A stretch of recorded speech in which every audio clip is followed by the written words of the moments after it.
Now, to move ahead, it will be incomplete to have this session ahead without our guiding speaker talk today. So, I would request Professor M.M. Sharma to guide every one of us over here over the conclave.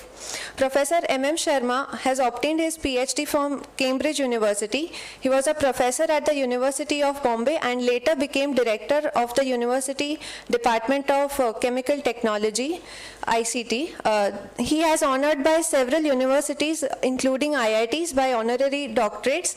Professor Sharma has made contributions to chemical engineering science and technology. His research interests include heterogeneous gas-solid liquid reactions, phase transfer and solid catalysis. He has contributed extensively on the role of microphases in multiple reactions, which he has pioneered. He is a recipient of a number of prestigious academic honors and awards, including the Moulton Medal of the Institution of Chemical Engineers and the Leverhulme Medal of the Royal Society. He was awarded with the Padma Vibhushan in 2001 and Padma Bhushan 1987 by the President of India. Professor Sharma had also been INSA President during the period of 1989-90. Professor M.M. Sharma, over to you.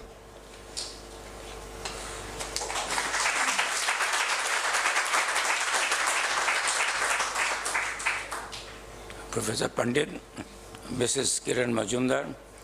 Let me first of all compliment Ratnesh Jain and company for organizing this particular conclave. It's an extraordinary achievement seeing that this auditorium is more than full. Compliments to you. I also want to take this opportunity to publicly compliment Mrs. Kiran Majumdar for the kind of leadership she has provided. Another person I want to name is Cyrus Poonawalla, who has made vaccines affordable. India made APIs affordable, including for HIVs. India is making biosimilars affordable. And there are many successes, but still many miles to go for many products which are candidates to be done for the first time in the world. Having said about vaccines, I want to talk about erythropoietin, how Indian companies have been able to do erythropoietin of very high quality at much lower cost than the multinational companies. You know, apart from Poonawalla's company, there are other vaccine companies. And vaccine for TB has been one of the toughest jobs to handle. I was pleased to see yesterday that Gates Foundation has released the GSK's vaccine. I used to have some association with Eris Global TB Vaccine Foundation. It's a very tough job to develop a vaccine for TB. Malaria is very different because these mosquitoes, when you say somebody has a bad bite, you say mosquito has bitten me, you know. So mosquitoes are very difficult to handle. TB is extremely difficult. BCG doesn't work. And I know the recombinant BCG also didn't work. This pharma industry, which is more than $1 trillion, biotechnology-based products occupy a very important place. And in coming years, biosimilars are going to be at center stage. Particularly with aging population, you have certain problems which are in a way inevitable. Arthritis. I am glad to see that drugs for arthritis are forthcoming. This is very welcome. I also want to remind that many times there is some peculiar problem in India which we don't seem to realize.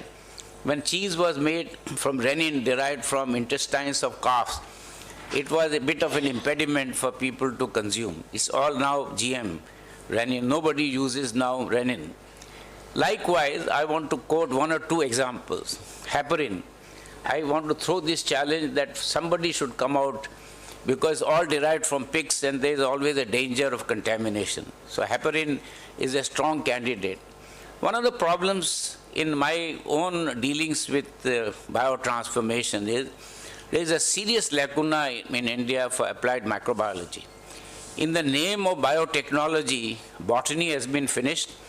Microbiology has also been finished. It's very difficult because this bioword, biotechnology, everybody starts course in biotechnology without, we were very modest that when DBT approached us, he said, we will only talk about something we understand, downstream processing, which takes 80% of the investment but receives only 20% of the attention. So I think Biocon is one of the largest employer of our MSc Tech Bioprocess Technology postgraduates. There are many other products.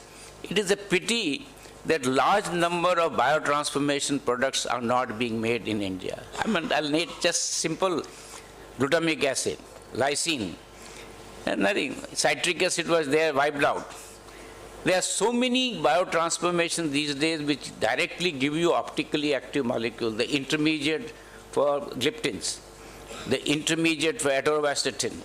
And we are struggling very hard to do these biotransformations in India. Therefore, we need backup in applied microbiology.